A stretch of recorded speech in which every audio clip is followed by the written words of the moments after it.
Do you ever go to sleep at night and think about what was behind that door in the dungeon? And you regret not going inside? Well, you don't have to do that anymore because I have you covered.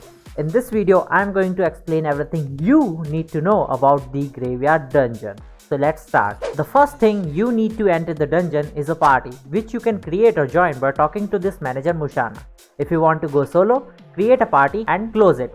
As simple as that. You can do this dungeon 3 times a day and the cooldown resets at GMT midnight. You are only allowed to bring 3 Pokemon inside. Then why do I have 5 in my party? Because of bonuses that you can buy using a currency called Strange Glitter that you get inside the dungeon. You need 2 bonuses. New Recruit, which costs 100 glitter and allows you to bring an additional Pokemon inside, and Virtuoso's Charm, which costs 70 glitter and allows you to bring one more Pokemon inside only when you are alone. There are a lot of interesting bonuses that make your life inside the dungeon easy as fuck, and you can just click and see what each of them does. They are very simple to understand, unlike the achievements here. Trudge through the muddy mog of the mire and eliminate its knave without the aid of a water type.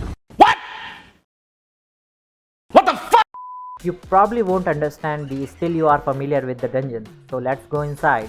The moment you enter, your healing items get stolen because whoever resides in this dungeon is a fucking thief. Anyways, as you go inside, you enter the Grand Hall. The goal of this room is pretty simple. You need to beat 5 Rotoms, 1 in each corner and 1 behind Gengar. After that, you have to beat this Gengar boss or unknown shade, whatever you like to call it.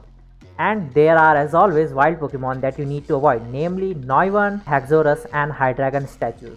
There is also this shiny Vaporeon and the healing fountain, which allows you to heal or revive your Pokemon using healing points. You have 7200 healing points by default. Now, if you want to know how to complete this simple dungeon run with only 3 Pokemon, go watch my previous video. You can see it in the top right corner of your screen. Okay, enough with the kids stuff. Let's talk about the elephants in the room, trials and doors. Oh my god! Okay, it's happening! Everybody stay calm! Stay calm! Starting with trials, there are 4 of them. Trial of Fortitude, Trial of Intellect, Trial of Strength and Trial of Resilience. Defeating these will give you 10 glitter as a reward. That means if you manage to defeat all 4 and complete the dungeon, you can get a total of 55 glitter. Yeah, boy. But how do you do that? Yes, you'll have to find out by watching my upcoming video, and you must subscribe to the channel and hit that notification bell so that you don't miss out on it. Alright, I said you can get glitter from these trials, but hold your horses because there are requirements. No! God, please, no! No! To challenge all the trials, you need specific stats on your Pokemon. For Trial of Fortitude, you need 375 plus defense stat on one of your Pokemon. For Intellect, you need 375 plus special attack. For Strength, you need 375 plus attack, and for Resilience, you need 375 plus defense. I know it is hard to complete all these requirements because very few Pokemon have these high amounts of stats.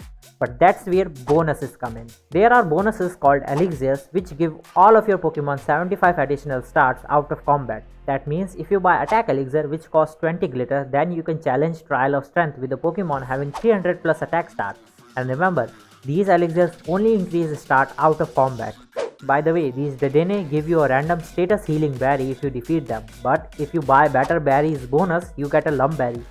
Alright now, let's climb the stairs and talk about the doors. There are 4 doors, all of them having the same goal: enter, avoid wild Pokemon and defeat the boss. But there is a trait related to each door, or I should call it a negative effect. For example, inside door 1, before a battle, the PP of any random move out of your Pokemon will be reduced by 3. Inside door 2, your Pokemon always move after the opponent. Inside door 3, the HP of your Pokemon will be reduced similar to door 1, and inside door 4, the HP of your Pokemon will be reduced to 1 as soon as you enter the room.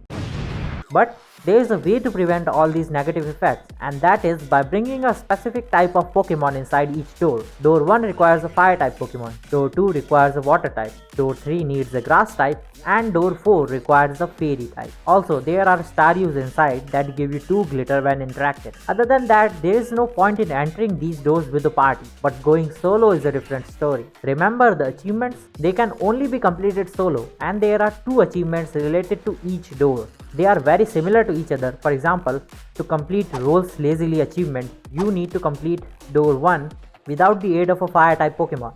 Then there is 30% burn rate achievement, which requires you to complete door 1 without the aid of a fire type on heroic mode. What is heroic mode?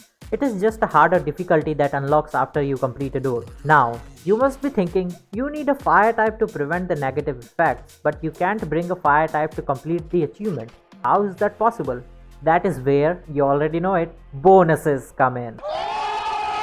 Similar to Elixir, there are hearts, one for each type required by the doors. For example, if you buy Fire Heart, then a Pokemon having a Fire type move will be considered a Fire type Pokemon, allowing you to complete the achievement without worrying about the negative effect. Now we have entered the boss room, but before I start explaining things here, make sure you go and take Strange Glitter from this Behem, or Ether if you need it.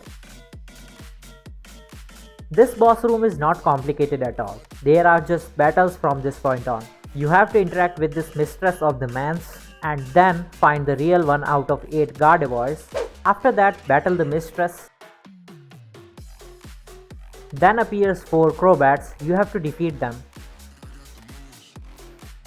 Then defeat Master of the Manse, that is Gallade. Now, after defeating the Gallade, if you completed a door during the run, then the boss of that door will appear and you have to defeat it again. If you completed multiple doors, then multiple bosses will appear. Also, I should mention, if you complete a door, the Gardevoir and Gallade boss which we just battled are stronger compared to the usual dungeon run. After you defeat the door bosses, you have to beat a line of sashed Bisharps. They are easy to defeat, but make sure you don't leave the room after defeating them because they respawn. After the Bisharps, you have to battle the Gardevoir and Gallade boss once again. And then your dungeon run is complete and you can enjoy the rewards. There are 5 rewards that you get for completing the dungeon. A reroll shard. You can convert 4 shards into a soulbound reroll ticket, though there is only a chance to get a reroll shard. The number is unknown, but for reference, I have only gotten it 3 times out of my 15 plus runs, including this one. Next is 10 to 15 strange glitter, then item maniac items, and PvE coins. 3 if you did a normal dungeon run and 5 if you completed a door. Finally, there is also a ghastly which is catchable. With that, I believe you have completely understood what this graveyard dungeon is. If you have any questions, feel free to ask them in the comments. If you enjoyed the video, like it and also subscribe to the channel so that you don't miss out on any of my new videos. And I'll see you all next time. Goodbye.